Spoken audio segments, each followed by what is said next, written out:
siempre escogemos porque es como la enfermedad más patognomónica de este grupo de afecciones mentales y sobre el cual definitivamente pues podemos tener la comprensión de lo que es el compromiso de la conducta y el pensamiento, que es lo que la caracteriza. ¿Listo? Entonces por eso nos vamos a enfocar en el estudio de la esquizofrenia. A manera de introducción, entonces recordemos que las psicosis pues constituyen un quiebre absoluto en la vivencia del manejo de la realidad y del juicio frente a los fenómenos que se padecen. Es decir, que una persona que está psicótica es una persona que va a estar fuera del marco de la realidad, se va a salir de la realidad, ¿cierto? Y su visión del mundo pues va a ser absolutamente diferente a la de las otras personas que no han perdido el principio de realidad.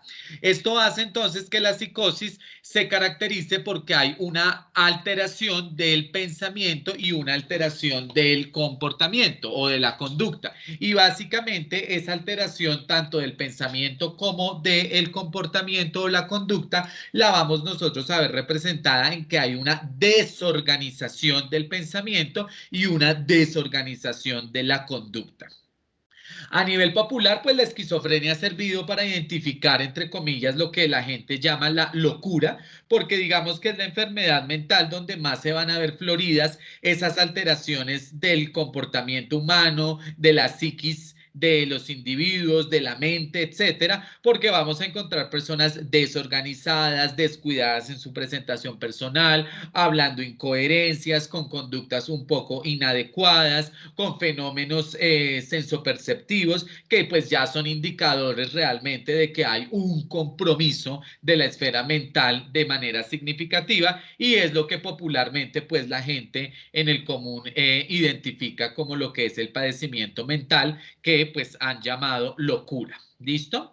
Es muy importante decir que ha habido un desarrollo científico y social significativo, pero de todos modos, a pesar de esos adelantos y de los conocimientos que hay alrededor de esta enfermedad mental, todavía los pacientes con esquizofrenia son de los pacientes que sufren más el estigma social y la alienación social. Son personas o son pacientes a los que las familias rechazan, son personas o son pacientes a los que las familias muchas veces institucionalizan porque no los quieren tener en sus casas, no los quieren tener con ellos, son pacientes que de pronto no tienen muchas oportunidades para el desarrollo de un estudio o de una competencia laboral o de una competencia vocacional y por eso muchas veces estos pacientes terminan como en el olvido, en el abandono o sencillamente institucionalizados. Le contaba a los otros grupos que en mi último turno en una de las clínicas donde trabajo y soy el jefe de urgencias de psiquiatría,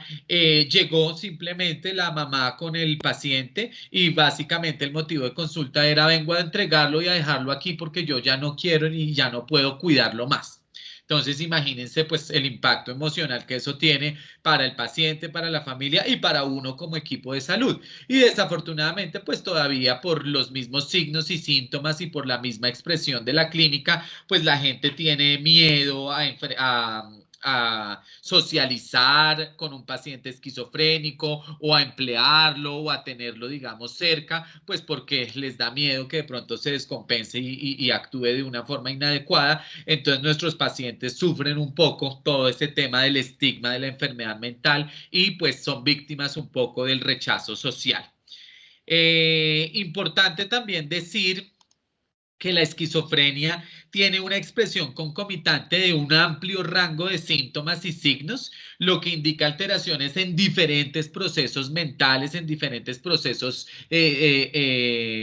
asociados al funcionamiento cerebral y al funcionamiento emocional, de tal forma que ustedes van a ver que se alteran los procesos cognitivos, emocionales, perceptuales, relacionales y motores de los individuos. Esto implica que la esquizofrenia tiene una tendencia a ser muy heterógena en cuanto a las características clínicas, la severidad y el curso de la enfermedad, lo cual a su vez pues hace que haya una dificultad para poder explorar la neurobiología subyacente. El hecho de que existan múltiples síntomas de diferentes esferas y que a su vez tengan diferentes comportamientos de acuerdo al momento de la enfermedad y de acuerdo también al tipo de esquizofrenia que se tenga, pues en ocasiones dificulta un poco la explicación neurobiológica de los fenómenos que están sucediendo en torno a la presentación de la enfermedad. ¿Listo? Eso para que lo tengan presente ahí en la mentecita. Y de todos modos, como decía anteriormente, se ha avanzado mucho en los estudios, en la farmacología, en los tratamientos, en la inclusión y demás. Y esto nos ha permitido que hoy en día podamos tener ya información sobre factores genéticos que influyen en el desarrollo de la enfermedad, factores de tipo ambiental y factores que pueden influir en el neurodesarrollo, y de esta manera, desde todos esos puntos de vista, se puede explicar un poco el porqué de esta enfermedad. Sin embargo, todavía hay cosas que no están totalmente determinadas ni totalmente claras y simplemente son aproximaciones generales para decir que hay factores biológicos, psicológicos y sociales que pueden estar vistos como elementos causales de la enfermedad, dentro de los cuales pues se describen infecciones, alteraciones en el periparto, conductas maternas también asociadas al cuidado sobreprotector del hijo, algunas experiencias emocionalmente perturbadoras como violación, abuso, maltrato, abandono, exposición a tóxicos, entre otras que puedan de alguna manera generar alteraciones del neurodesarrollo y alteraciones también a nivel neurobioquímico, neurofisiológico y neuroanatómico que muestran, digamos, cómo la presentación y la génesis y la evolución de la enfermedad. Tanto así que hay muchos estudios, por ejemplo, de comparaciones con PET scan del funcionamiento de cerebros de personas con esquizofrenia versus de personas sin esquizofrenia, y se ve cómo hay captación y cómo no hay captación en ciertas áreas de los medios de contraste y por lo tanto el funcionamiento del cerebro como tal. Entonces, digamos que a la luz de hoy en día, sí hay una serie de indicadores que nos permiten a nosotros tener como alguna serie de luces también sobre el porqué de la enfermedad, ¿sí? Y también un poco las explicaciones fisiopatológicas de la enfermedad como tal, pero de todos modos todavía estamos crudos y todavía nos falta mucho en cuanto a la investigación sobre estas enfermedades. Por ejemplo, ahorita en los otros dos grupos algún compañero comentaba de la asociación con esquizofrenia y artritis reumatoidea. Yo le decía que personalmente nunca en la vida había escuchado nada alrededor del tema. Otro hablaba de la asociación con la enfermedad celíaca. Tampoco tengo mucho conocimiento alrededor del tema. Lo que sí se sabe es que nada de eso es 100% cierto, ni nada de eso es completamente determinante, sino simple y llanamente son explicaciones de causalidad y de relación, pero que no necesariamente están directamente asociadas o identificadas con la génesis de la enfermedad. De tal forma que en ese orden de ideas, pues nosotros nos quedamos con la identificación de las cosas que sí se sabe hoy en día que pueden estar influyendo, como lo es, por ejemplo, los factores ambientales y específicamente la exposición a ciertos virus, el traumatismo obstétrico y las alteraciones neonatales secundarias que se puedan presentar, como la hipoxia neonatal, y como el sufrimiento fetal agudo, algunas enfermedades asociadas al embarazo de tipo infeccioso como la toxoplasmosis, unido también a factores de herencia que se ha descrito que, por ejemplo, hasta en la tercera y quinta generación donde exista el antecedente de la enfermedad puede haber un factor de heredabilidad, exposición a tóxicos, exposición a riesgos ambientales y factores epigenéticos, es decir, como del medio ambiente, del desarrollo, donde puedan de pronto influir ciertos aspectos que vayan a alterar un neurodesarrollo y por consiguiente ese neurodesarrollo anormal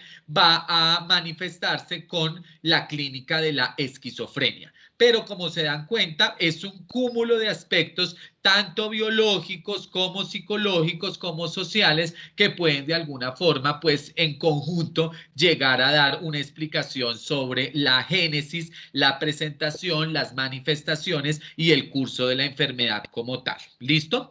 Por supuesto que son muy válidas todas esas teorías de la enfermedad celíaca, de la enfermedad intestino-cerebro, de la artritis reumatoidea, la teoría de la madre esquizofrenógena, que es del psicoanálisis, y muchas otras, pero como les digo, son teorías, son hipótesis que todavía pues no tenemos una demostración 100% causal, fidedigna, causa-efecto, pero que en conjunto nos permiten explicar una etiología desde diferentes puntos de vista, con posibilidades muy válidas de que así sea. En términos de la epidemiología, chicos, algunos datos importantes son estos que les traigo aquí. Se habla de una prevalencia del 1% en la población general, lo cual suena chiquito, pero eso es muchísimo. El 1% de toda la población del mundo es bastantes personas afectadas con la enfermedad. Obviamente hay países o hay regiones donde de pronto es mucho más presente que en otras, pero vale la pena, pues digamos, como considerarlo y tenerlo en cuenta. Lo otro es que hay una mayor prevalencia en el medio urbano que en el medio rural. Hay una mayor concentración en grupos socioeconómicos bajos, lo cual también pues digamos que es como un factor negativo, porque pues obviamente que el hecho de tener recursos económicos muchas veces facilita y garantiza los tratamientos. El hecho de tener dificultades socioeconómicas pues puede también a su vez dificultar los tratamientos, la rehabilitación, la reinserción social, las oportunidades, etcétera. En relación al género, fíjense que no hay una diferencia, tenemos una relación 1 a 1, hombre-mujer. Sin embargo, sí se ha descrito que en los hombres suele ser mucho más precoz y mucho más grave. Adicionalmente, como dato epidemiológico, como dato anecdótico interesante, podemos relevar que las mujeres en la gestación tienden a tener un mayor control de los síntomas psicóticos. Eso no quiere decir que haya que embarazar a todas las pacientes esquizofrénicas, pero digamos que sí se genera un parcial alivio cuando se tiene una paciente esquizofrénica embarazada, ya que no va a ser un factor detonante de descompensación de su enfermedad mental, sino al contrario, parece asociarse a un factor ligeramente estabilizador de la enfermedad mental, al parecer por factores neuropsicoinmunoendocrinológicos propios del embarazo. Y otro factor importante ahí en cuanto a la epidemiología es que desafortunadamente los pacientes con esquizofrenia tienden a ser consumidores de cigarrillo, licor y sustancias psicoactivas. Y ese consumo de cigarrillo, licor y sustancias psicoactivas, por un lado nos puede generar la famosa patología dual, que es la presencia de dos enfermedades mentales, lo cual complejiza más la situación. Por otro lado, puede ser un factor también muchas veces activador o detonante de los síntomas psicóticos, ¿sí? Por ejemplo, el uso de la marihuana pues va a afectar en mayor medida la función de la dopamina y, por ejemplo, puede aumentar las experiencias de alteraciones sensoperceptivas y otras situaciones como, por ejemplo, el uso de nicotina que puede afectar el metabolismo y específicamente la biodisponibilidad de algunos antipsicóticos como por ejemplo la olanzapina.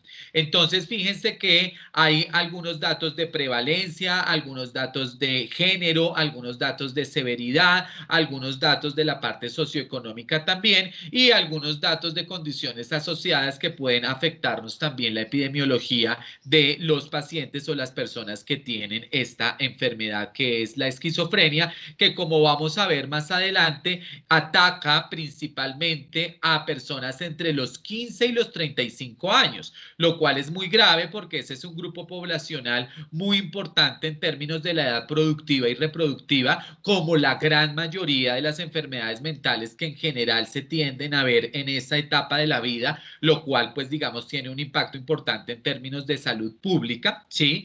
Y muy rara vez vamos a encontrar casos de esquizofrenia en pacientes mayores de 50 años o en pacientes menores de 10 años. No obstante, se han descrito algunos casos aislados de personas con diagnóstico de esquizofrenia infantil y también de esquizofrenia en la edad adulta por encima de esta edad de corte, previo estudio y previo análisis de que la causa no sea por otras razones de tipo orgánico o por otro tipo de enfermedades mentales. Pero en términos generales vamos a estar hablando de una enfermedad de presentación en ambos géneros con mayor severidad en los hombres y con una presentación un poco más temprana en los hombres que en las mujeres y en un grupo etario de entre los 15 a 35, 40 años, lo cual digamos que es personas jóvenes, laboralmente activas y digamos que también en la edad reproductiva como tal. ¿Listo? Otra característica importante es que la enfermedad pues tiene un curso habitualmente crónico, ¿listo? Entonces al tener un curso crónico, como lo vimos en una de las clases anteriores, pues tiende a que con el paso del tiempo vayan a haber elementos de deterioro y de déficit por justamente el mismo efecto de la cronicidad. Esta experiencia del ser una enfermedad crónica, que entonces no va a ser curable, sino va a ser tratable, pues hace que los pacientes tengan periodos críticos donde van a tener la expresión florida de sus síntomas, después con periodos de valle o calma, cuando de pronto los síntomas se han controlado, que son los famosos periodos interepisódicos o los periodos intercríticos, que lo que se trata y lo que se espera y lo que se promueve es que cada vez esos periodos intercríticos o interepisódicos sean lo más largos posibles para tener un mayor tiempo de funcionalidad y recuperación del paciente y por consiguiente que trate de evitarse esos periodos críticos o de crisis o de recaída y tratar de que estos sean más cortos y menos frecuentes. Aunque en la realidad, tristemente, no son cortos, realmente son de periodos de tiempo significativos y desafortunadamente pues no son tan infrecuentes, sino por el contrario son frecuentes. Y esa presentación o esa característica que les acabo de decir es la que hace que tristemente la enfermedad pues sí, sea como un poco más compleja y pues tienda al deterioro global y como que cumpla esa característica de la cronicidad con déficit que es como lo típico de esta enfermedad o de estas patologías. ¿Listo?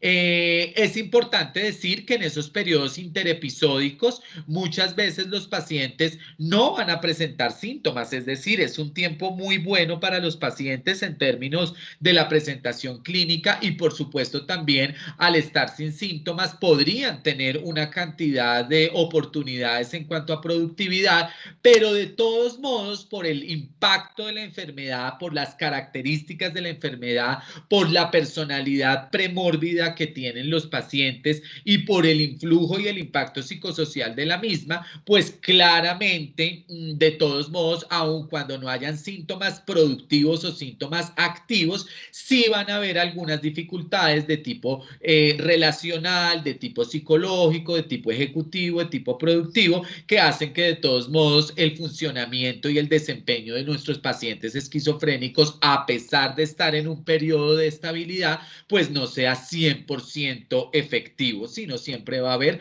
algún tipo de déficit asociado. ¿Listo?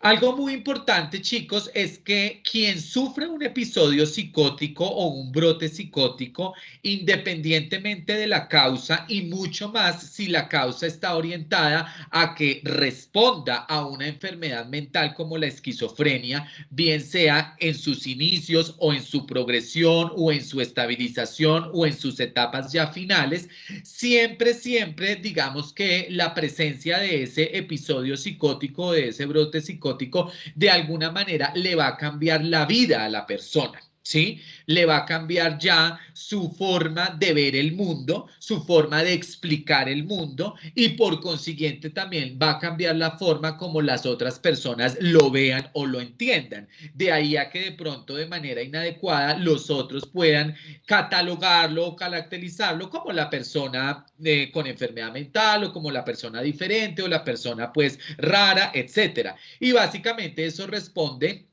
a que los síntomas psicóticos generan un quiebre muy importante en la estructura psíquica, en la estructura interna del individuo, y eso se refleja en esos síntomas propios de la enfermedad que, como les dije al principio en la introducción, responden a una alteración del pensamiento y de la conducta, los cuales el individuo trata como de acomodar en su propia realidad, pero es una realidad, perdónenme la expresión redundante, que no es la real y que no es la que están viendo los terceros o los otros observadores o las otras personas, y eso lleva a que la persona tenga un comportamiento como algo extraño, como algo bizarro, como algo inadecuado, con explicaciones incluso ilógicas, absurdas o incoherentes, pero es su forma de verse y es su forma de explicarse dentro de su propia realidad, que es válida para él, pero que no es válida para los demás. Y esa situación pues ya hace que la biografía de la persona se cuartee, se altere,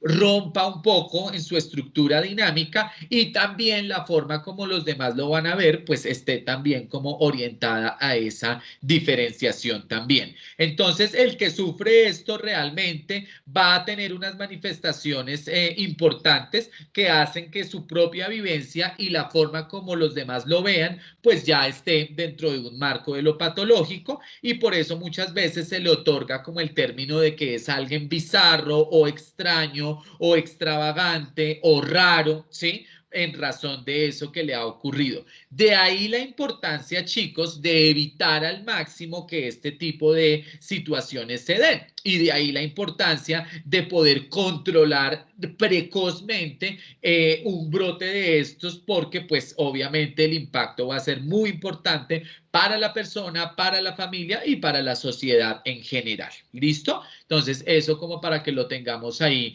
muy presente en el término del análisis conceptual de la esquizofrenia como tal. Quiero que me presten mucha atención en lo que les voy a decir a continuación.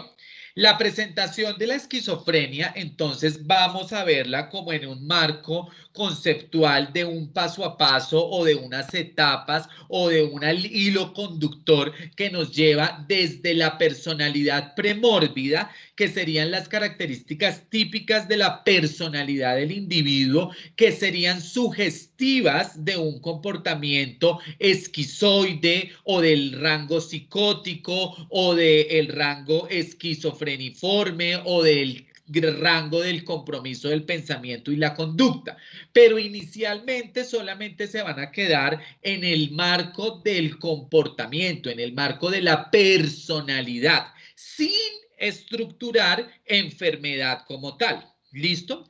Pero esas características de personalidad que son psicóticas o del espectro psicótico o de tipo esquizoide, que básicamente corresponden a lo que nosotros llamamos el clúster A, que vamos a ver más adelante en el semestre, y que las podemos como encontrar en esa típica persona que es como rara, como callada, como aislada, que no se integra con el grupo, que se sienta por allá atrás, que es como el rarito del curso, el rarito del salón, el rarito del barrio, ¿cierto?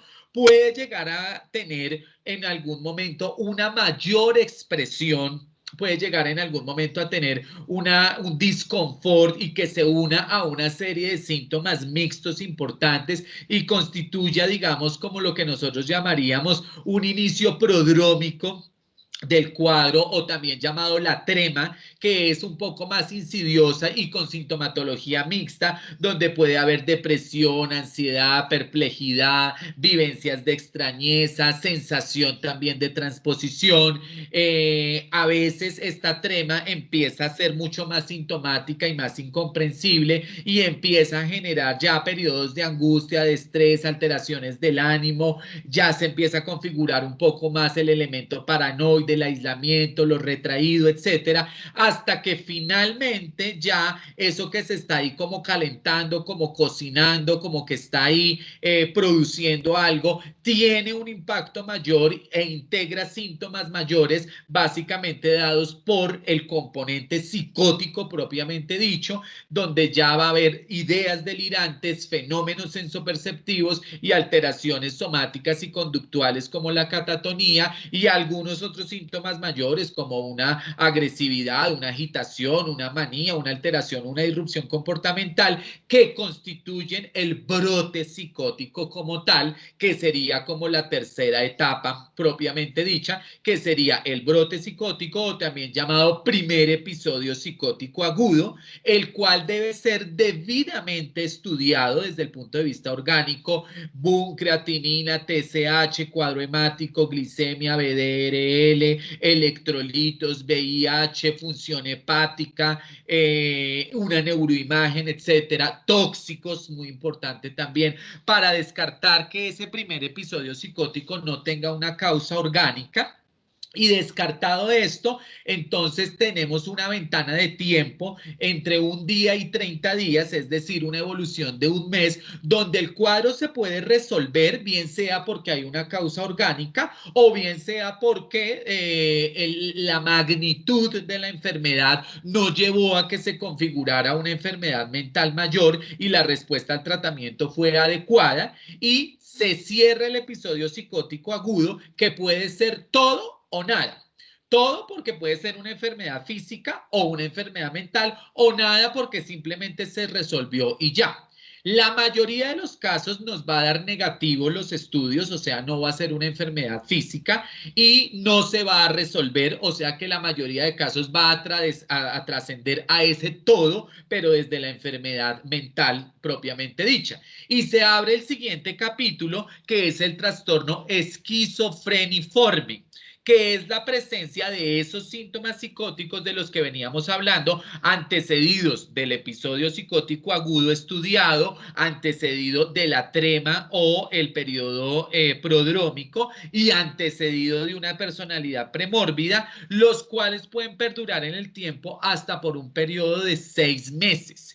Si pasados esos 6 meses persiste la sintomatología independientemente del grado leve, moderado, severo, con disfunción de las diferentes instancias que vimos, comportamentales, afectivas, comunicativas, relacionales, ejecutivas, etcétera, se establece ahí sí el diagnóstico de la esquizofrenia como tal. ¿Listo? Pero lo que les quiero decir con esta explicación es que esto no es que yo hoy nací y mañana tengo esquizofrenia. No. O que hoy me levanté y mañana me acosté y mañana me levanté y ya tengo esquizofrenia. No, hay todo un periodo como de precalentamiento, de calentamiento y finalmente ya de cocción y expresión de la enfermedad hasta que realmente se constituye como tal. Por supuesto que durante todo ese tiempo, durante todos esos eventos, fase de personalidad premórbida, fase prodrómica o de trema, fase del episodio psicótico agudo, fase del trastorno esquizofreniforme y finalmente fase de la esquizofrenia propiamente dicha, siempre tendremos que descartar otras causas, como por ejemplo la organicidad o el uso de sustancias psicoactivas, que puede ser el detonante, ¿sí? También tenemos que caracterizar muy bien cuáles son los signos y síntomas predominantes en cada una de esas fases para poder catalogar el tipo de patología que se tenga y obviamente hay que mirar también como todo la gravedad, ¿sí? Porque puede que la persona sí tenga una esquizofrenia, pero por ejemplo sea una esquizofrenia simple, que digamos que entre comillas no es tan grave como una esquizofrenia hebefrénica o una esquizofrenia paranoide. Entonces siempre será importante hacer como esa evaluación conceptual del curso natural de la enfermedad y de lo que está pasando y del impacto que está teniendo para poderla entender. ¿Listo? Entonces, insisto y repito, tenemos una personalidad premórbida, tenemos una trema o periodo prodrómico, tenemos un brote psicótico como tal, que corresponde al primer episodio psicótico agudo, luego tenemos el espacio del trastorno esquizofreniforme y ya luego, pasado de 6 meses, tenemos la instauración de la esquizofrenia como tal. Y ya dentro de la esquizofrenia como tal, también tendremos diferentes momentos. Tendremos un momento de estabilidad, tendremos ya un momento residual, que es al final de la enfermedad después de haberla padecido muchísimos años. Podemos tener un momento de crisis donde dentro de la misma esquizofrenia tenga yo brotes o periodos de descompensación psicótica como tal, etcétera, etcétera, etcétera. ¿Listo? Entonces, eso para que ustedes vean un poco como el hilo conductor que nos conduce a la enfermedad como tal y de alguna manera vean la complejidad de la enfermedad, que no es solamente como decir que hoy amanecí psicótico y entonces hoy ya soy esquizofrénico, sino que requiere pues digamos como de un paso de diferentes momentos, un tiempo también para establecer los criterios y los diagnósticos y muy importante, un estudio para descartar también otras causas. ¿Listo? Entonces, eso es a lo que hace alusión esta diapositiva y un poco como la explicación del curso de la enfermedad hasta que se establece como tal. Hasta ahí, chicos, ¿alguna pregunta o algo para comentar? Porque sí me interesaba que les quedara muy claro esa partecita de la constitución de la enfermedad propiamente dicha, para ahora sí ya empezar a hablar de los signos y los síntomas y el manejo de la misma. ¿Vamos bien? Sí, señor. Señor.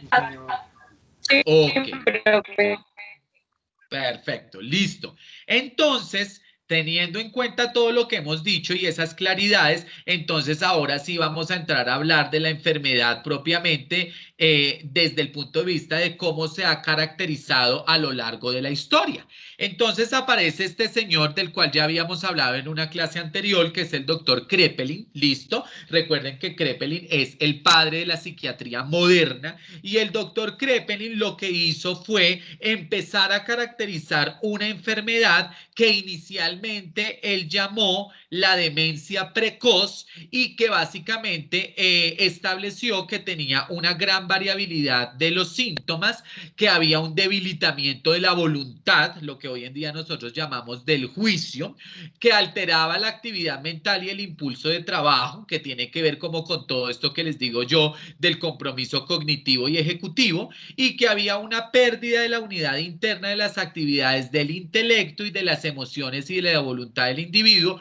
bien fuera de forma individual o interrelacionadas entre ellas. Esto, si nosotros lo traducimos a lo que hemos hablado y a lo que vamos a hablar más adelante, pues digamos que de alguna manera se acerca a la explicación de lo que es la esquizofrenia y cómo se manifiesta la esquizofrenia. Solo que para ese momento, Kraepelin lo determinó, digamos, como con estas expresiones y lo catalogó como una demencia precoz. Pero es la primera aproximación conceptual a lo que hoy en día nosotros denominamos esquizofrenia. Estas definiciones de Kraepelin después se alimentaron un poco más con el aporte de este doctor, que es el doctor Bleuler, que hoy en día seguimos utilizando sus aportes para el entendimiento, la comprensión y la enseñanza de la esquizofrenia, dado que él fue el que ya empezó como a catalogar semiológicamente un poco más claro y específico qué era lo que caracterizaba a un paciente con esquizofrenia. Entonces, Bleuler nos habla de una serie de síntomas, ¿sí? Que los cataloga en síntomas fundamentales y en síntomas accesorios. Y tiene dentro de sus explicaciones lo que se ha llamado las famosas As de Bleuler, que son la perturbación de la asociación, los trastornos de la afectividad o el aplanamiento afectivo, la ambivalencia y el autismo, que a la luz de hoy, y como lo vamos a ver más adelante, corresponden a los famosos síntomas negativos de la esquizofrenia. ¿Listo? Que para su momento Bleuler los llamó síntomas fundamentales y equivalen a las famosas As de Bleuler. ¿Listo? Y por otro lado, hablaba de los síntomas accesorios, que para efectos prácticos es lo que hoy en día nosotros tenemos catalogados como los síntomas positivos de la esquizofrenia, donde básicamente están las ideas delirantes o los delirios, las alucinaciones y las alteraciones en el lenguaje. ¿Listo? unido a otra serie de síntomas, digamos como los síntomas somáticos o los síntomas catatónicos que se puedan presentar, así como elementos de ansiedad, confusión, etcétera. ¿Listo? Pero esto a la luz de hoy se sigue conservando, solo que con una connotación diferente en términos de clasificación, digamos que representados en los síntomas negativos y en los síntomas positivos de la esquizofrenia.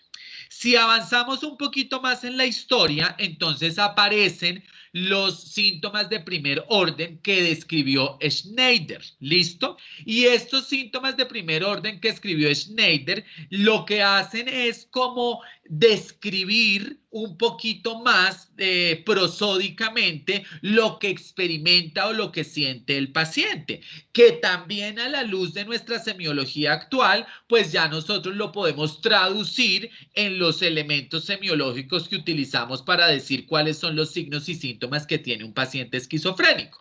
Entonces, Schneider hablaba de los síntomas de primer orden y establecía sonorización del pensamiento, oír voces que dialogan entre sí, oír voces que comentan los propios actos, robo o otras influencias sobre el pensamiento, divulgación del pensamiento, percepciones delirantes, influencia de lo corporal, alteraciones del sentir, tendencias, alteraciones de las tendencias y de la voluntad, entre otros. Que, si ustedes se dan cuenta, es equivalente, por ejemplo, a decir ideas delirantes, contenidos nihilistas, robo y transmisión del pensamiento, alucinaciones auditivas, alucinaciones visuales, perdón, inserción del pensamiento, entre otros. Solo que para la época, ¿cierto? Pues lo hizo de una forma como muy descriptiva en términos más como lingüísticos, pero que en últimas corresponde a lo que nosotros hoy en día acabamos de decir como elementos descriptores de lo que serían las alteraciones psicóticas desde el punto de vista semiológico, que fue lo que muchos de ustedes hicieron en el trabajo tan bonito que realizaron al principio del semestre. Ideas delirantes, fenómenos sensoperceptivos, alucinaciones visuales, delirios nihilistas, etcétera, etcétera, etcétera. De tal forma, entonces, que ya para hablar de hoy en día, nosotros recogiendo todo lo que estos doctores hicieron, pues hablamos de unos grupos de síntomas fundamentales que explican la clínica, la semiología, la nosología y de alguna manera también el diagnóstico de la esquizofrenia. Porque valga la aclaración y de una vez anticiparme aquí en decir que el diagnóstico es puramente clínico, con la salvedad del haber hecho el estudio en el primer episodio para descartar que no hubiese una causa orgánica que fuera la que estuviese motivando la presentación de estos signos y síntomas. De tal forma, chicos, que en este grupo de síntomas fundamentales nosotros vamos a tener los famosos síntomas positivos, los famosos síntomas negativos y vamos a tener unos síntomas adicionales a nivel anímico y a nivel neurocognitivo. Los 4 tipos de síntomas se pueden presentar, pero indiscutiblemente los que siempre vamos a tener para poder hacer el diagnóstico de esquizofrenia serán estos de este eje cardinal, tanto positivos como los síntomas negativos. Es probable que en algunos casos se encuentre mayor predominio de los positivos que de los negativos, o por el contrario se encuentre mayor predominio de los negativos que de los positivos. Pero para hablar de esquizofrenia será fundamental tener síntomas positivos y o síntomas negativos. Y adicionalmente se pueden encontrar síntomas neurocognitivos y síntomas anímicos. Pero si ustedes tienen síntomas anímicos y o síntomas neurocognitivos, pero no tienen síntomas negativos y o síntomas positivos, pues no estamos hablando de esquizofrenia. ¿Listo? Estamos hablando de cualquier otra enfermedad mental. Para hablar de esquizofrenia requerimos de tener síntomas positivos y o síntomas negativos y podremos encontrar también asociado síntomas neurocognitivos y o síntomas anímicos. ¿Queda claro ese concepto, por favor? Sí, profe. Sí, señor. Listo. Entonces, ahora sí pasemos a repasar cuáles son los síntomas positivos, cuáles son los síntomas negativos, cuáles serían los síntomas anímicos y los neurocognitivos que se van a encontrar, los cuales, como les dije anteriormente, están representados en lo que dijo Schneider, en lo que dijo Bleuler y en lo que dijo Kraepelin también, solo que ya de una forma más práctica y más cercana a nuestra semiología actual. Entonces, síntomas positivos. Todo lo que caracteriza la psicosis, ¿listo? Delirios, alucinaciones, alteración del curso del pensamiento, la catatonía, la conducta desorganizada, extravagante, bizarra o inadecuada, como la quieran llamar, serán los típicos síntomas positivos, ¿listo?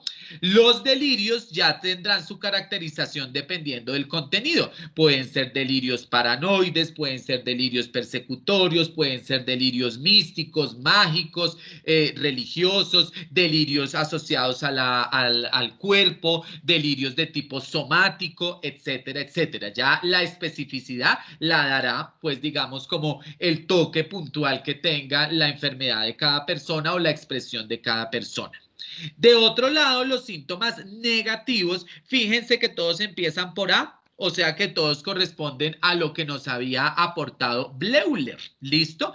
El aplaneamiento afectivo, la logia, la bulia, la apatía, ¿listo? Van a ser los síntomas negativos que tiene el paciente. Como les digo, pueden presentar positivos y negativos o pueden presentar más positivos que negativos o más negativos que positivos, ya dependerá de la expresión clínica sintomática específica de cada cuadro. ¿Listo? Y de otro lado, entonces serían los anímicos o afectivos y los cognitivos, donde básicamente el paciente puede expresar cualquier síntoma anímico, ¿sí? Sea, por ejemplo, depresión, ansiedad, disforia, desesperanza, incluso puede haber ideación suicida y suicidio propiamente dicho. Y a nivel de los síntomas cognitivos, como todas esas fallas ejecutivas, atencionales, de planeación, de memoria y muy importante los trastornos relacionales, interpersonales y sociales porque van a ser personas que tienen dificultades para la interacción también. Y si se dan cuenta, también esto lo habían dicho los doctores de la historia de la enfermedad, solo que caracterizado, orientado o catalogado con otras expresiones, pero que en últimas daban cuenta de que la persona con esquizofrenia iba a tener algunas alteraciones relacionales, algunas alteraciones comportamentales, algunas alteraciones cognitivas, ejecutivas, etcétera, etcétera, etcétera. ¿Listo? Entonces, eso para que lo tengamos en cuenta y nos permita, pues, como abordar la clínica y por consiguiente, ahí estamos cubriendo la semiología y estamos cubriendo también el diagnóstico y la presentación clínica de la enfermedad. Aquí simplemente es un pequeño esquema para mostrarles cómo con el paso del tiempo la funcionalidad se va deteriorando en los pacientes y en la medida en que hayan más crisis, pues más va bajando ese nivel de funcionalidad. Por un lado. Por otro lado, también es para mostrarles lo que les expliqué del hilo conductor y del paso a paso, ¿cierto? Donde hay un periodo premórbido, un periodo prodrómico, un periodo de progresión y donde después hay periodos ya de estabilidades y de recaídas y finalmente aquí no alcanzó a quedar en la diapositiva, ya viene lo que es el periodo residual, que es como la última fase de la enfermedad y es ya como lo que queda de residuo, ¿cierto? O de despojo de lo que fue la enfermedad como tal. Pero muy importante, chicos, el que se den cuenta que la funcionalidad del paciente va a ir disminuyendo. Y justamente sobre ese aspecto es sobre el que hay que intervenir. Si uno logra que el paciente se adhiera al tratamiento, entre a una terapia, haga un hospital día, no tenga tantas recaídas, no fume marihuana, no consuma licor, no consuma otras drogas, no consuma cigarrillo, tenga un proyecto vocacional, académico, ojalá tenga un grupo de amistades, una pareja, etcétera. O sea, haga su vida lo más normal posible, pues muchísimo más se va a conservar la funcionalidad y muchísimo más lento va a llegar al deterioro. ¿Listo? Entonces eso era como para darles ahí una panorámica de cómo se comporta la enfermedad como tal. Bueno, hasta ahí muchachos, hagamos un pequeño pare. ¿Cómo vamos? Preguntas, dudas, comentarios, alguien que quiera de pronto complementar o aportar algo con lo que estudió, con lo que investigó. Tenemos unos 2 minuticos, por favor. Profe, tengo dos preguntas. Sí, adelante. La primera es, pues, con el esquema que acabamos de ver, ¿es inevitable que el paciente llegue a ese tan significativo, incluyendo con intervenciones adecuadas, es inevitable que el paciente llegue a esos niveles? Mira que lo que hemos visto recientemente es que los pacientes, me voy a volver a la diapositiva anterior, ¿listo? Lo que hemos visto con los pacientes es que cuando uno hace un diagnóstico temprano, cuando inicia un buen tratamiento temprano, cuando logra la adherencia en etapas tempranas y de forma sostenida. Y parte de eso, que lo vamos a hablar más adelante, está la inducción de medicamentos de depósito, medicamentos parenterales de depósito que aseguran el tratamiento y evitan las recaídas. Y adicionalmente, controlas que el paciente no esté consumiendo sustancias psicoactivas, por ejemplo, y lo tienes en un proceso de rehabilitación, que de eso vamos a hablar un poquito al final en el tratamiento, la tendencia al deterioro es menor. Es menor e incluso muchos pacientes casi que ni llegan como a esas fases de esquizofrenia residual. Pero date cuenta, hija, que implica como mucho proceso. Entonces tú me dices que si es inevitable, entonces la respuesta es evitable y se pueden hacer cosas para que no llegue como a un deterioro tan tenaz, pero digamos que sí implica como unos retos importantes, retos en cuanto al diagnóstico temprano, el tratamiento oportuno, retos también en cuanto a la rehabilitación, en cuanto a la parte ocupacional, en cuanto a la red de apoyo muchas veces. Y yo creería que lo más importante sería el tema de la adherencia al tratamiento. ¿Sí? Entonces, puede ser inevitable, pero requiere, digamos, como de bastantes situaciones ahí de apoyo para no llegar allá. Y de hecho, yo te cuento, ¿quién fue la que preguntó? Alejandra Romero. Yo. Alejandra, de hecho yo te cuento que en mi experiencia personal, yo conozco muchos pacientes con esquizofrenia de muchos años, pues, de evolución de la enfermedad, y son personas que se han adherido muy bien al tratamiento, que las familias los han apoyado, que están en un grupo de apoyo, que tienen alguna actividad vocacional, etcétera, y logran funcionar muy bien. ¿Sí? Y no se deterioran tanto ni tan rápido como los que no tienen ese mismo acceso. ¿Listo? Sí, sí, señor. ¿Y la otra pregunta? Y la otra es referente al consumo de sustancias psicoactivas. Un paciente que tenga como predisposición genética, digamos, que pues se vea que haya consumido X sustancia. Ya de ahí en adelante, es que no sé cómo explicarlo. O sea, desde que consume ya y se empiezan a presentar los síntomas, empieza lo de avance de la enfermedad, ¿sí? Sí.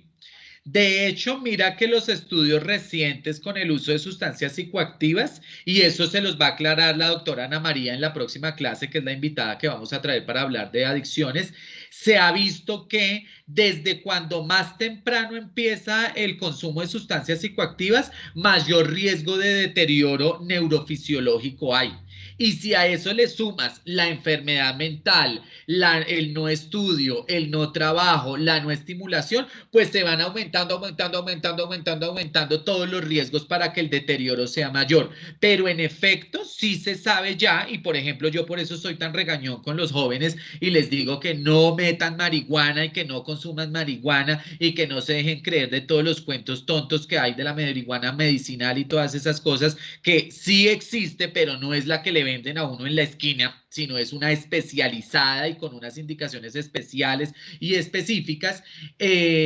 Pacientes o personas que consumen cannabis antes de los 21 años, que es como el punto de corte de consolidación total de las capacidades de la memoria, van a tener problemas de memoria a largo plazo. ¿sí? Como efecto posterior del influjo de la sustancia. Entonces, en términos generales, sí, el hecho de consumir sustancias y tener la enfermedad y no tener estudio y no tener trabajo y no estar estimulado y no estar ocupado, pues van a ser cantidad de factores ahí que se van a ir sumando para, digamos que, promover ahí sí el deterioro.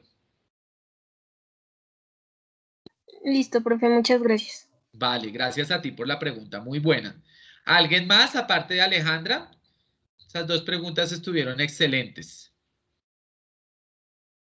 Bueno, si nadie más, entonces continuamos y ya teniendo clara la conceptualización de la enfermedad, la epidemiología, la clínica, la historia incluso, que es la que nos consolida la nosología actual y el establecimiento de la enfermedad como tal, vamos a hablar de los tipos de esquizofrenia.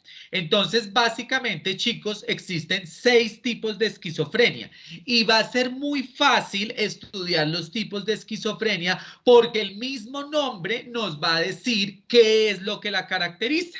Entonces, si estamos hablando de esquizofrenia paranoide, pues la característica principal va a ser la paranoia en todas sus expresiones. Si estamos hablando de esquizofrenia catatónica, entonces la característica principal pues va a ser la catatonía, que van a ser alteraciones locomotoras en diferentes expresiones. Si estamos hablando de una esquizofrenia indiferenciada, pues realmente el nombre lo dice, va a tener de una cosa y va a tener de otra, no se alcanza a diferenciar específicamente si es paranoide, catatónica, simple, befrénica, etcétera, sino que tiene un mix de cosas y por eso va a ser su caracterización y esa va a ser su representación. Si estamos hablando de la hebefrénica o desorganizada, justamente esa va a ser su caracterización, que el paciente va a tener una conducta pueril, bizarra, desorganizada y eso va a ser lo que la va a catalogar. Si es, por ejemplo, una esquizofrenia simple, entonces lo que va a tener es un mayor predominio de síntomas negativos, pero va a tener algún grado de funcionalidad también.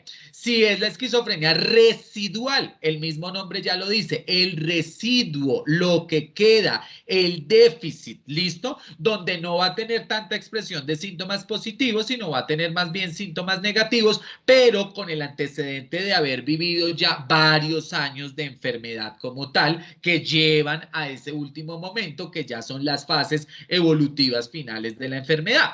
Entonces va a ser muy fácil hablar de los tipos de esquizofrenia porque, como les digo, el mismo nombre va a ser el que nos va a dar la caracterización. Tenemos el tipo paranoide, que como les dije, lo que predominará será todo ese componente paranoide, delirante, autorreferencial, persecutorio, de perjuicio, de misión especial o de transformación corporal, pero muy desde un discurso, desde un pensamiento y desde una conducta muy paranoide. La catatónica, como les dije, va a ser, digamos, característico el trastorno de la psicomotricidad, ¿cierto? Donde podemos tener estereotipias, manierismos, posturas mantenidas, ¿cierto? Ambitendencias, etcétera, pero todo muy confinado principalmente a este componente de alteración psicomotriz. Por el lado hebefrénico desorganizado, como les dije anteriormente, una conducta muy desorganizada, muy infantil, muy pueril, como todo de juego, como un poco inapropiado, bizarro, un pensamiento muy desorganizado, ocurrencial, disgregado, como medio actitud boba, ¿sí? Va a ser lo típico de este tipo de esquizofrenia. La simple, como les dije, miren, acá está, va a tener una predominancia de los síntomas negativos, ¿listo? Con un empobrecimiento psíquico, expresivo, afectivo, emocional, porque lo que va a predominar de pronto es esta parte negativa. Una persona más bien como callada, como aislada, como poco relacionada, ¿cierto? Por el otro lado, entonces tendríamos la opción de la esquizofrenia indiferenciada, que como les dije es un mix. Entonces tiene de aquí y de allá todo lo que hemos descrito, pero no alcanza a cumplir todo lo específico para hacer esta esta o esta, sino finalmente es indiferenciada por lo mismo. Y por último, con esa evolución final de la esquizofrenia, donde se atenúa la sintomatología positiva y quedan algunos rezagos de lo negativo, con el antecedente de haber vivido ya por varios años la enfermedad, estaríamos hablando de la esquizofrenia defectual, o en nuestro DSM y en nuestro argot colombiano hablamos de la esquizofrenia residual. Entonces, como les digo, es muy fácil porque nos va a dar la categorización, la característica principal del tipo de esquizofrenia. Importante, chicos, la que más vemos y la que más diagnosticamos y con la que más nos relacionamos en el día a día en la práctica clínica psiquiátrica es la esquizofrenia paranoide, que además digamos que es como la más fácil en el sentido de que queda muy claro su diagnóstico cuando la persona te dice que es que lo están persiguiendo, que le quieren hacer daño, que él es un enviado de Dios, pero que nadie sabe que él es el enviado y no le puede contar eso a nadie porque pues lo van a matar, etcétera. Es mucho más claro eso a cuando tienes una persona que no te habla nada o que te dice dos o tres cosas o cosas como sin mucho sentido. Entonces, por eso es como la más frecuente y la más diagnosticada y digamos la que permite justamente eso, tener una claridad diagnóstica como tal, ¿ok? Sin embargo, chicos, se pueden presentar cualquiera de las otras también. En mi práctica, yo, a ver, les digo, lo que más he visto o lo que más veo son esquizofrenias paranoides. Solamente he visto una esquizofrenia catatónica hace muchos años. Creo que incluso era estudiante de medicina, ni siquiera era residente de psiquiatría ni psiquiatra, o sea, no es tan frecuente. Ahora, digamos que como ha habido un aumento de la expectativa de vida y digamos que también se han protegido un poco a los pacientes mentales y existen unidades de pacientes crónicos o de pacientes institucionalizados, sí ve uno pacientes en el fin o en la evolución final de la enfermedad, entonces se ven esquizofrenias de características residuales, también digamos como de una forma parcialmente frecuente, y a veces también con relativa frecuencia se tienen las indiferenciadas por el hecho de que a veces algunos pacientes tienen como esa mixtura de síntomas que tienen de todo un poquito, por decirlo de alguna manera. Pero realmente lo más frecuente en la práctica cotidiana serían los cuadros de esquizofrenia más bien paranoide. ¿Listo? Pero como les digo, se puede presentar de todo. Ahora, chicos, en cuanto al tratamiento, entonces quiero primero darles como las generalidades más amplias de las que están ahí en la diapositiva y básicamente es que el tratamiento debe ser un tratamiento integral. Y cuando hablamos de un tratamiento integral tenemos tres puntos importantes. El primero es que debe ser un tratamiento farmacológico y psicoterapéutico, definitivamente. El segundo es que debe ser un tratamiento inter, multi y transdisciplinario, es decir, no es solamente el psiquiatra, no es solamente el médico general, sino también psicología, trabajo social, terapia ocupacional, recreación y deporte, bueno, en fin, muchas digamos que instancias de profesionales de la salud y asociados pueden participar de este tratamiento. Y una característica tercera muy importante con estos pacientes, y ya se los he dicho, es que por el tema del estigma social y la alienación social y el rechazo a veces familiar también, es muy importante vincular a la familia en los tratamientos para que apoyen al paciente, favorezcan la adherencia al tratamiento, colaboren con el control de riesgos como el del uso de sustancias psicoactivas, pues digamos que uno no debería decir esto, pero pues quieran al paciente, ¿sí? Porque fíjese lo que pasó en mi último turno, no, es que vengo a entregarlo porque yo ya no me lo aguanto más, yo ya no puedo estar con él, yo ya no lo puedo cuidar.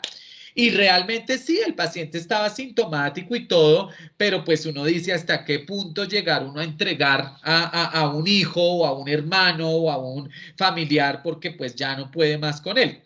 Aunque también es entendible que muchas veces estos pacientes, como vimos anteriormente, pues son pobres, tienen bajos recursos, de pronto las familias no están tan capacitadas para tratarlos o para cuidarlos y pues se pueden presentar este tipo de cosas también, ¿listo? Pero es importante vincular a la familia y activar las redes de apoyo para tal fin. Y un punto muy importante, no son 3 sino 4, es que el tratamiento integral, multi, inter y transdisciplinario y con todas las características que ya les dije, debe estar orientado hacia la rehabilitación del paciente, la reinserción social y la productividad. O sea, lo que dijo Alejandra Romero Torres, que ese tratamiento evite ese deterioro y esa progresión rápida, deficitaria, con tendencia a la cronicidad y demás que pueda tener la enfermedad. Entonces, por eso es tan importante que el tratamiento tenga esa orientación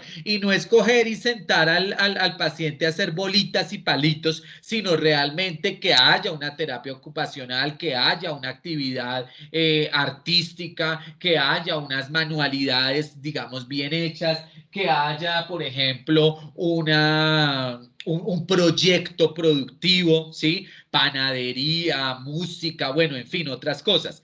Hablando de cosas y solamente se los he mostrado a ustedes porque no caí en cuenta de eso con los otros grupos, les voy a mostrar un regalo que me hizo una paciente esquizofrénica de una de las clínicas donde yo trabajo como parte del proyecto productivo de manualidades que ellos tenían en ese sitio y que la idea es que después ellos montaran o una microempresa o sencillamente tuvieran una habilidad y una destreza y lo vendieran o alguna cosa. Miren esto tan bonito que me hizo la paciente producto del tratamiento del taller en el que está y que le ha servido a ella para hacer esa manualidad y las vende y con eso por lo menos tiene un sustento para el día a día, muy seguramente no para vivir ni para ser rica, pero por lo menos con eso tiene para sus transportes o para comprar algo básico en la casa o para ayudar en su familia, etcétera. Miren, no sé si lo ven bien ahí. Es un portalápices, mire, aquí tengo un esfero, ¿listo? Y esto, que es como un cisne, ¿ustedes lo ven bien? Sí, profe. Sí, profe. Miren, esto, adivinen de qué está hecho, chicos. Papel. Es, es papel reciclado de las mismas de allá de la clínica, de donde se hacen las historias, y lo que hacen es pintar algunas, como por ejemplo estos amarillos, ¿sí? Como para darle un toque diferente, y el resto es papel, no sé realmente cómo lo hacen los triangulitos y después lo que hacen es ensartar.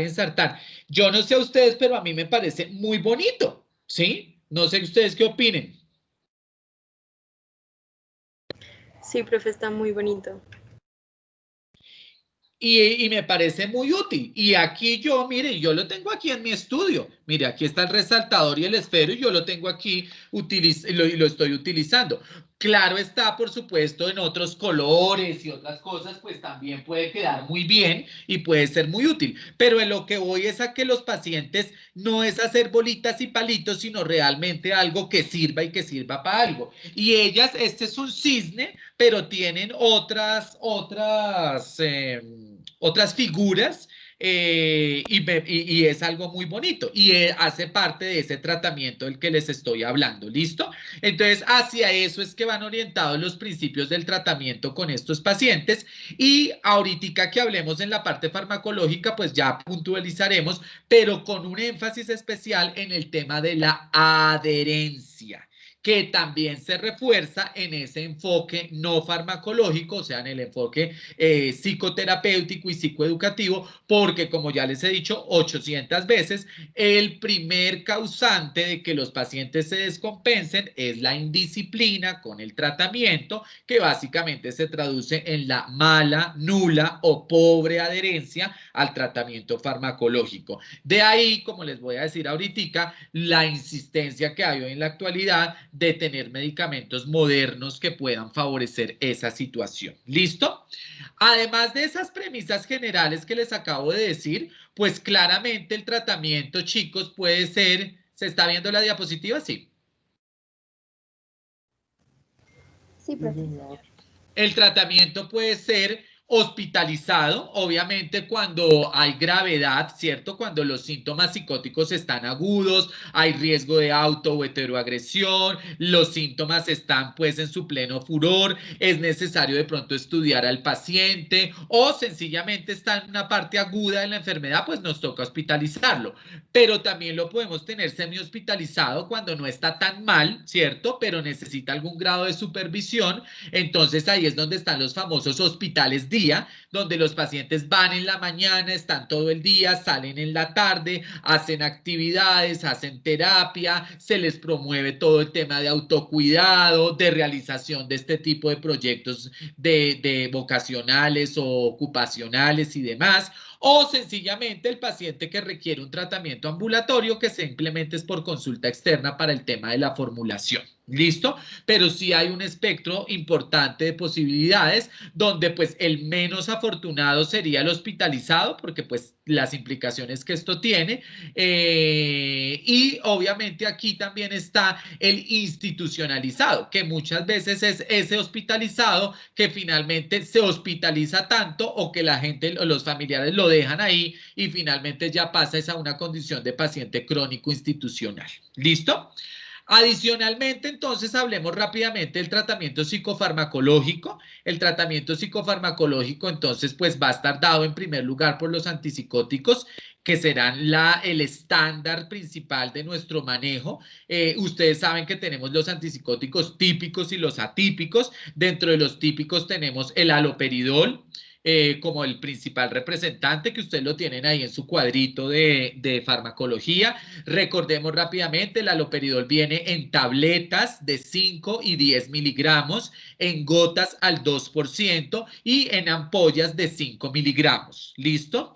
El haloperidol entonces es un antipsicótico típico, es decir, que va a actuar sobre todos los receptores de dopamina y no va a ser muy discriminador de esos receptores, luego se va a pegar a cualquiera y por eso es que su efecto principal secundario negativo es el extrapiramidalismo. También puede producir arritmias cardíacas por la misma situación, enlentecimiento motor, disartria, cialorrea, etcétera, que hace parte del extrapiramidalismo. Y el efecto más grave sería el famoso síndrome neuroléptico maligno, que básicamente ocurre como consecuencia de un uso indiscriminado del haloperidol en forma parenteral, que básicamente parenteral lo utilizamos cuando el paciente tiene agitación psicomotora y requerimos de aplicarle un esquema de sedación, que es la unión entre un neuroléptico o antipsicótico y de una benzodiazepina.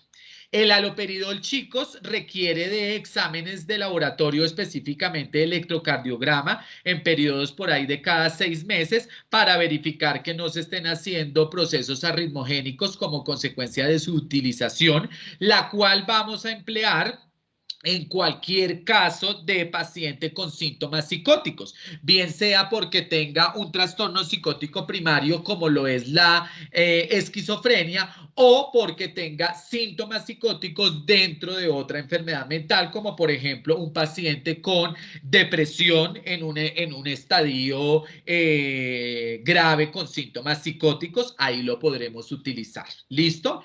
Ya les dije que venía en tabletas de 5 y 10 miligramos, ampollas de 5 miligramos y goticas al 2%. Recuerden que la conversión de las gotas es la siguiente. 10 gotas equivalen a 1 miligramo. 10 gotas equivalen a 1 miligramo.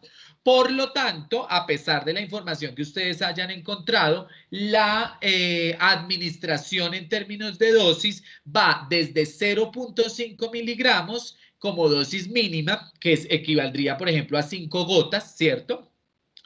Hasta 15 miligramos. Por encima de 15 a 20 miligramos ya los receptores de dopamina están completamente ocupados y lo que haríamos sería aumentar la posibilidad de efectos negativos, de efectos secundarios. ¿Listo? Entonces, lo máximo que nosotros podemos tener aquí son 15 miligramos.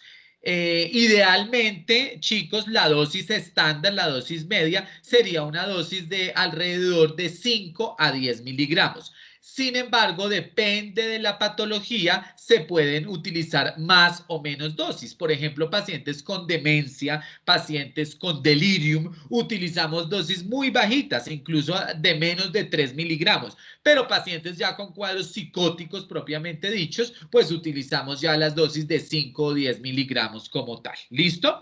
Entonces ya tenemos el grupo al que pertenece, la forma farmacéutica, la posología, la dosis mínima, media y máxima.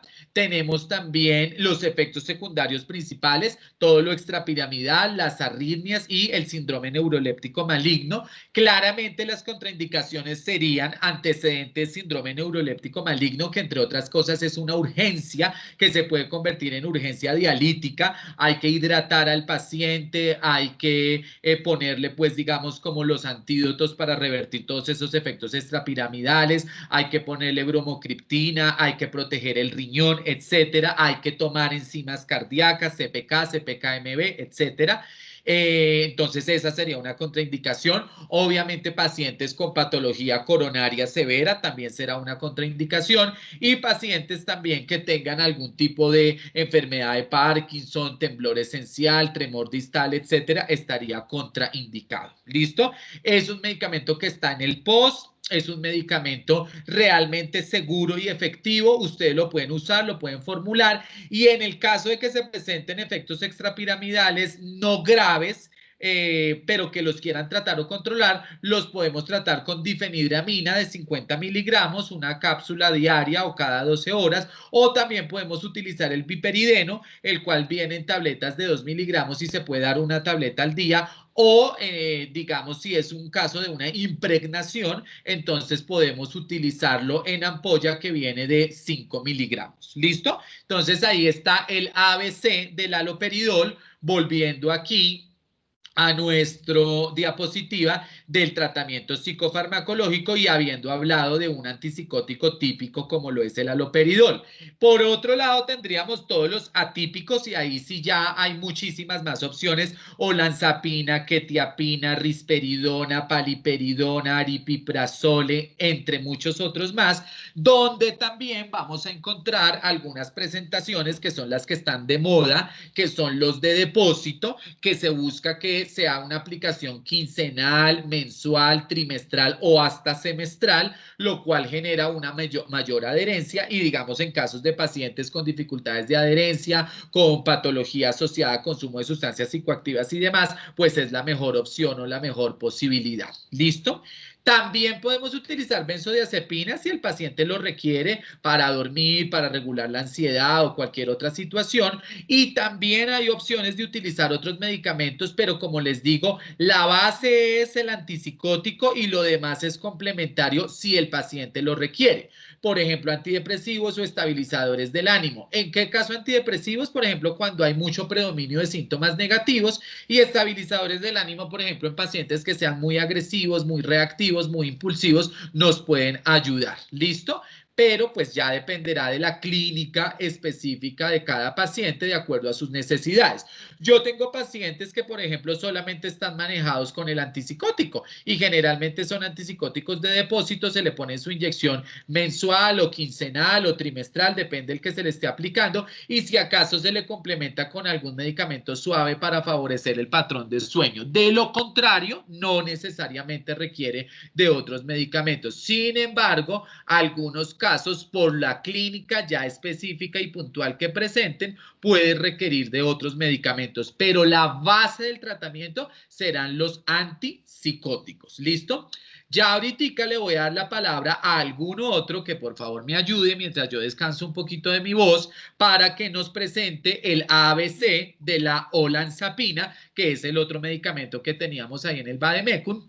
De tal forma que ahí ya vamos completando nuestro vademecum al haber ya revisado el antipsicótico o los antipsicóticos, la benzodiazepina que ya revisamos, el antidepresivo y el litio que revisamos la vez pasada, y ahí vamos cubriendo ya todo nuestro cuadrito de medicamentos. Entonces váyase preparando alguno para que me ayude en esa partecita. ¿Listo? Entonces tenemos las generalidades que ya se las dije. Tenemos el tema psicofarmacológico, donde el énfasis son los antipsicóticos, bien sea típicos o atípicos, orales o inyectables, ya depende de cada uno, y los medicamentos adicionales según la necesidad del paciente. En algunos casos, especialmente cuando hay catatonía, cuando hay alto riesgo de suicidabilidad, cuando son refractarios al tratamiento o tienen contraindicaciones mayores de los medicamentos que les estamos dando, o en casos de agitaciones psicomotoras de difícil manejo, está la estrategia de la terapia electroconvulsiva o la hoy llamada terapia electroconvulsiva con anestesia de relajación, que es lo que más se hace hoy en día, pero como les digo, esto ya es un esquema de último grado, de último nivel, para condiciones muy especiales como estas que están acá. Y finalmente el tratamiento psicosocial, que va muy de la mano con lo que les dije en la introducción, ¿sí? Y es un poco el incluir la psicoeducación, la psicoterapia, la activación de esas redes de apoyo familiar y social, la parte de la terapia ocupacional y la rehabilitación laboral, que como les decía, no es ponerlos a hacer bolitas y palitos, sino realmente que hagan algo que sea productivo para ellos y para los demás, la rehabilitación en habilidades sociales. Entonces ojalá que consigan un amigo, una amiga, que salgan al cine, que se monten a la buseta, que de pronto tengan hasta pareja, etcétera. Toda la parte de los déficits cognitivos, porque estos pacientes tienden a deteriorarse mucho cognitivamente, lo que estaba preguntando la niña Alejandra. Entonces hay que trabajar eso para evitar ese desenlace. Y pues miren, aquí a veces aparece esto, ¿no? De pronto nos toca ubicarlos en un hogar o en una residencia protegida, porque puede ser un casito como el que les conté de esta mamá que estaba cansada de su hijo y que no lo podía cuidar y fue a entregarlo prácticamente a la clínica. ¿Listo? Y por último, el trabajo protegido. Y eso está muy bien y es muy bonito. Hay muchas empresas que ahora tienen todo este tema de la inclusión y favorecen, por ejemplo, pacientes con algún tipo de enfermedad mental, y les llevan, digamos, como esa posibilidad de que trabajen, y que sean productivos, ¿sí? Entonces, esa sería una posibilidad para incluir dentro del tratamiento como tal, ¿ok? Y por último, chicos, el papel de ustedes, que es muy importante, el papel del médico general, porque ustedes muchas veces van a ser los que van a recibir a estos pacientes, van a ser los que muchas veces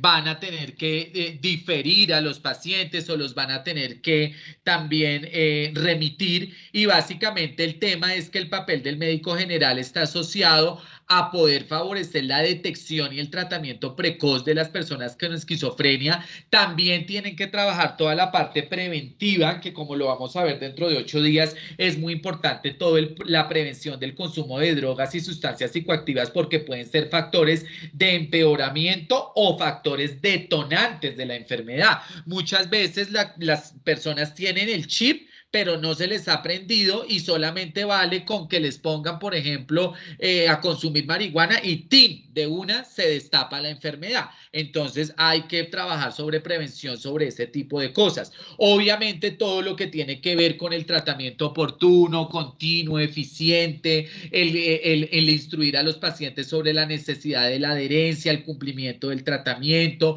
a las familias sobre los signos y síntomas de alerta, el hecho de que a ustedes les llegue un paciente en un primer episodio psicótico, no solamente es sedarlo y mandarlo para una clínica psiquiátrica, sino es sedarlo, tratarlo y estudiarlo. Entonces es muy importante que ustedes hagan ese ejercicio también antes de pensar en que el paciente tenga que ir a una unidad de salud mental. ¿Listo? Obviamente contribuir y reforzar y favorecer los derechos de las personas con esquizofrenia, pues que son enfermos mentales y por consiguiente son población vulnerable y requieren pues de una atención especial, y obviamente todo el tema del manejo de los recursos adecuados en términos de lo costo efectivo para los pacientes.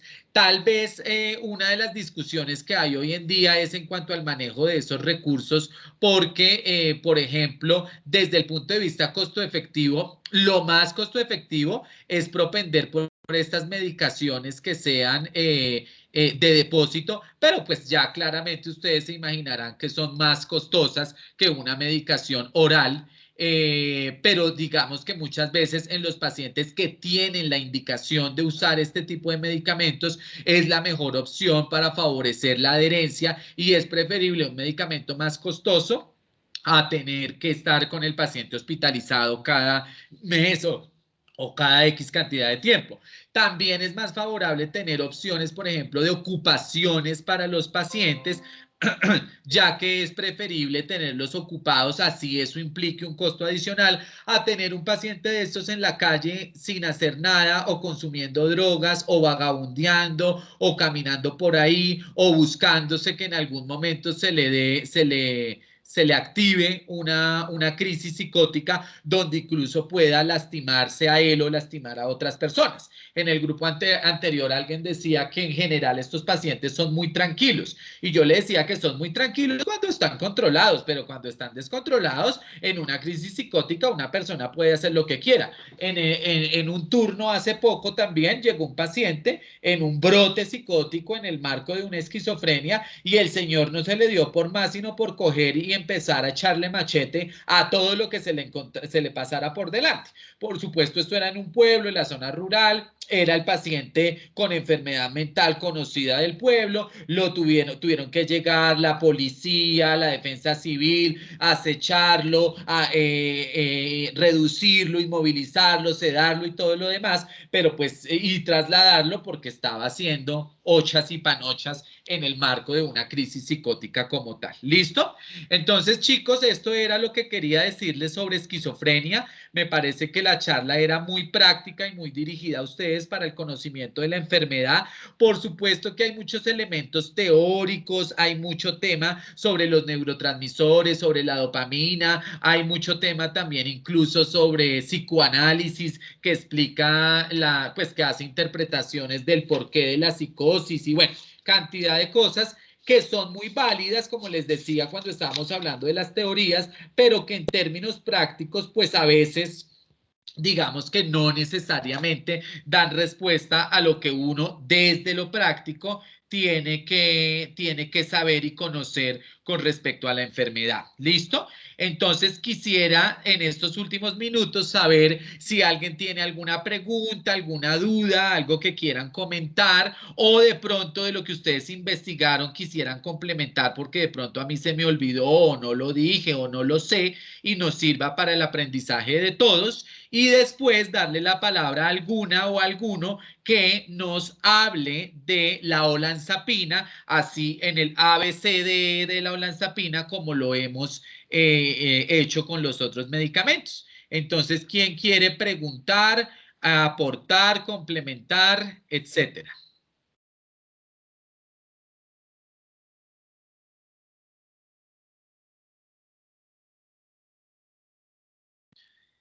¿Aló?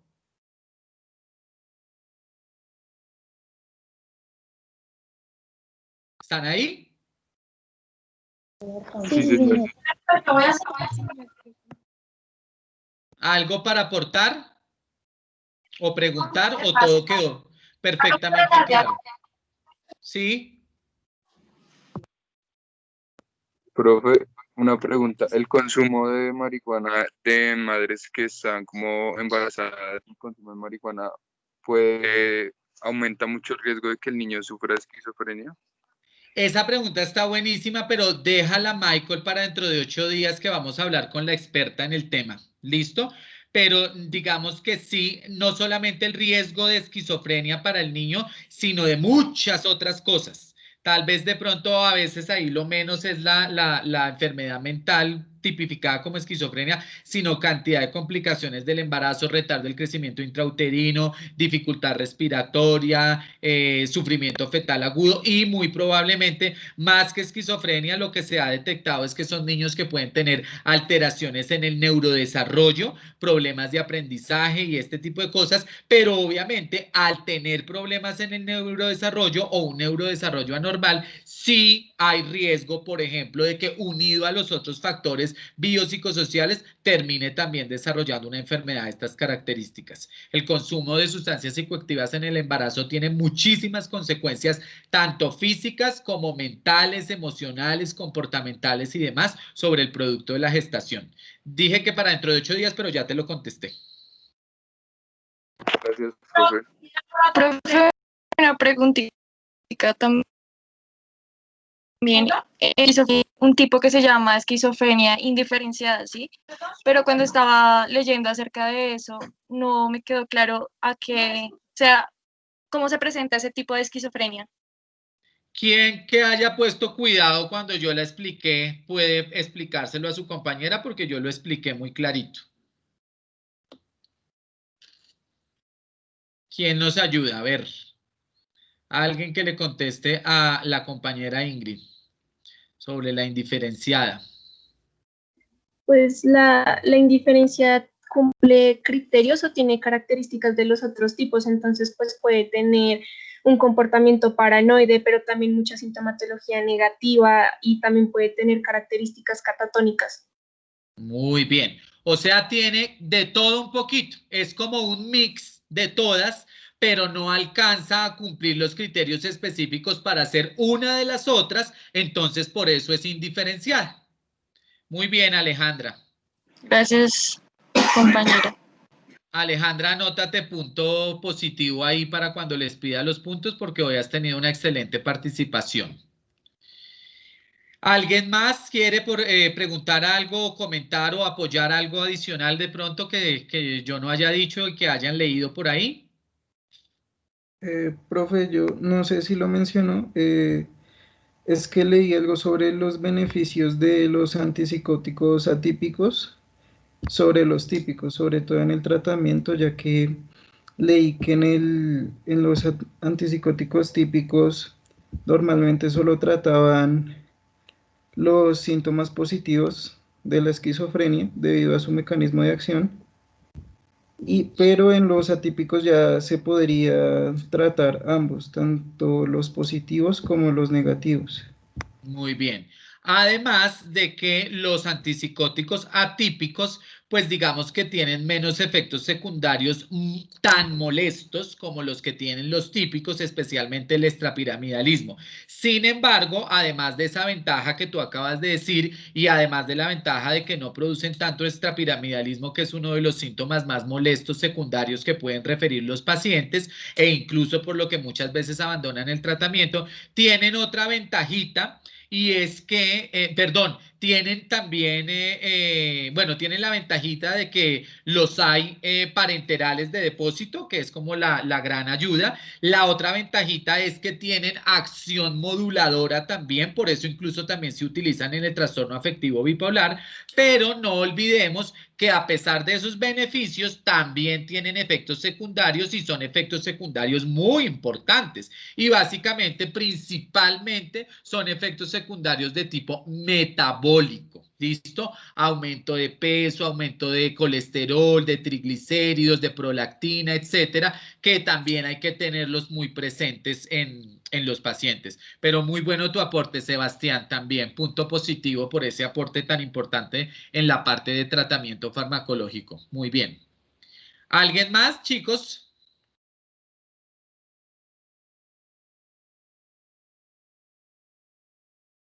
Bueno, entonces ya por último, para terminar en estos últimos 3 minuticos, alguien que nos hable de la olanzapina, que era el otro medicamento que tenemos, justamente un antipsicótico atípico, como lo dijo Sebastián, que va a tener varios efectos positivos sobre el control de los síntomas psicóticos, tanto negativos como positivos, y otros efectos como la regulación y la modulación emocional. Por eso no solamente se utiliza en esquizofrenia, sino también se utilizan diferentes espectros del trastorno afectivo bipolar. Entonces ahí ya les adelanté, la olanzapina es un antipsicótico atípico y ya les adelanté los usos que este puede tener, y les adelanto también que el efecto secundario principal es el efecto metabólico, que está dado básicamente por el aumento de peso, que se calcula que se sube en más o menos 7 kilos en los 3 primeros meses de tratamiento. Por lo tanto, al aumentarse de peso, pues ustedes saben que se puede alterar el perfil metabólico y por consiguiente toca hacer control sobre eso. Luego, entonces, ahí les adelanto otro punto de la tarea, es necesario pedir exámenes de laboratorio como perfil metabólico, colesterol, triglicéridos, glicemia en los pacientes que están utilizando este medicamento, así como también hacerles control del perímetro abdominal, las medidas antropométricas y también el control nutricional y de actividad física, pues para evitar un tema de sobrepeso u obesidad. Y obviamente pues no será la mejor opción en pacientes que tengan diabetes, que sean obesos o que tengan un riesgo cardiovascular alto. Entonces, ya les dije, el grupo farmacológico, el tema de los otros, que tiene que ver con todo lo de recomendaciones y datos anecdóticos, las contraindicaciones y las indicaciones y los efectos secundarios. Solamente queda la forma farmacéutica y las dosis. Ahí les hice la tarea completamente. Imposible que ninguno lo pueda decir y contestar perfectamente. ¿Quién se anima a la 1, a las 2 y a las 3? Yo, profe. Eso, gracias Camila. A ver, adelante. Entonces, las formas farmacéuticas y las dosis. Está en solución inyectable, está en tableta, tiene una dosis mínima, estándar y máxima. La mínima está la intramuscular, inicialmente con 5 a 10 miligramos cada 24 horas, oral de 10 a 15 miligramos al día, y se puede ajustar la dosis cada 5 miligramos al día. La estándar en la solución inyectable, 10 miligramos, la tableta de 5 y 10 miligramos en presentación convencional y oro dispensable, y la dosis máxima intramuscular 30 miligramos por día. Listo. Bueno, entonces, para recordar para todos, vamos a tener tabletas, ¿listo? Que son las que más utilizamos. Y son tabletas que vienen de 5 y 10 miligramos, ¿listo?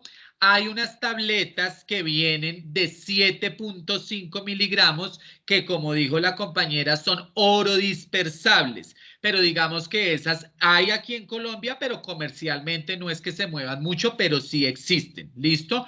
Nosotros lo que más vamos a usar y a formular serán las tabletas de olanzapina de 5 y 10 miligramos.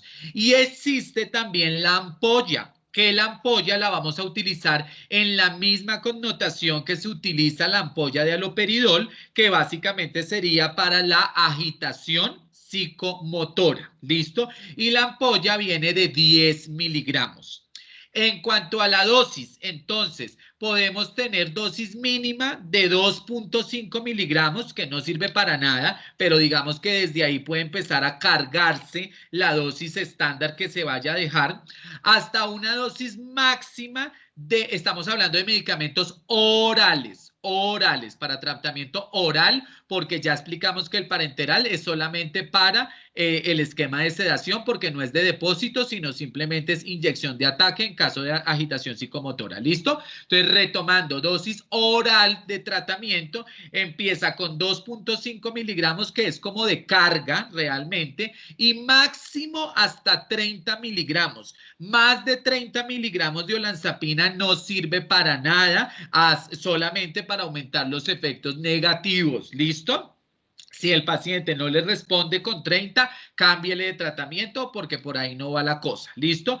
Y la dosis estándar más o menos es de 10 a 20 miligramos, como se manejan los pacientes. ¿Listo? Eso para que lo tengan presente. Un dato adicional que les voy a decir es que la olanzapina es enemiga de la nicotina. porque la nicotina se chupa un porcentaje muy importante del metabolito activo de la olanzapina y por eso a veces en los pacientes que fuman y toman olanzapina no tienen una muy buena respuesta, porque la nicotina, digamos que hace que no haya una adecuada biodisponibilidad del medicamento. ¿Listo? Entonces, para que eso, porfa, lo tengan presente y lo tengan ahí como en la cabecita para el manejo de esta situación. ¿Listo?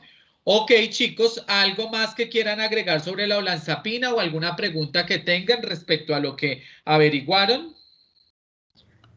Sí, profe, yo tengo algo más que agregar. Aparte de las contraindicaciones que mencionaste acerca de la olanzapina, también está la hipersensibilidad a esta y el glaucoma de ángulo estrecho. Ajá, muy bien. Bueno, Laura Leguizamo ya está conectada, ya está, ya retornó la monitora o todavía sigue incapacitada.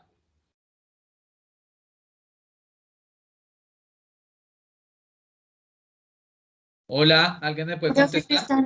ella no está en la llamada. Ok, listo. Entonces, les pregunto una cosa. Angie, ¿les habló sobre la clase dentro de 8 días? Sí, profe. Ok, perfecto. Entonces, dentro de 8 días vamos a tener la clase de adicciones. Para cambiar un poquito la metodología, entonces vamos a invitar a una doctora que se llama Ana María Bueno. Ella es psiquiatra y es magíster en farmacodependencia o drogodependencia y es la directora del área de adicciones de la Clínica Montserrat.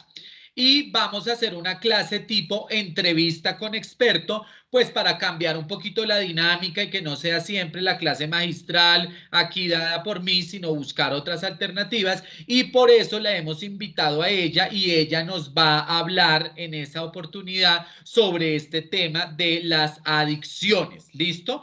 La doctora Ana María, pues obviamente no puede conectarse toda la mañana cada 2 horas, entonces por eso vamos a hacer una sesión conjunta con todo el grupo de hoy en 8 días, de 1 a 2:30 o máximo 3 de la tarde, que según entiendo es un horario que es conveniente para todos. Entonces, a través de los monitores de Angie, de Laura, si ya está, y de Diego, les enviaré las preguntas orientadoras que le vamos a hacer a la doctora para que ustedes sepan qué se le va a preguntar, pero de esa forma también ustedes sepan qué tienen que estudiar o cómo tienen que estudiar o cómo tienen que orientar el estudio para pues poder estar en la clase como debe ser.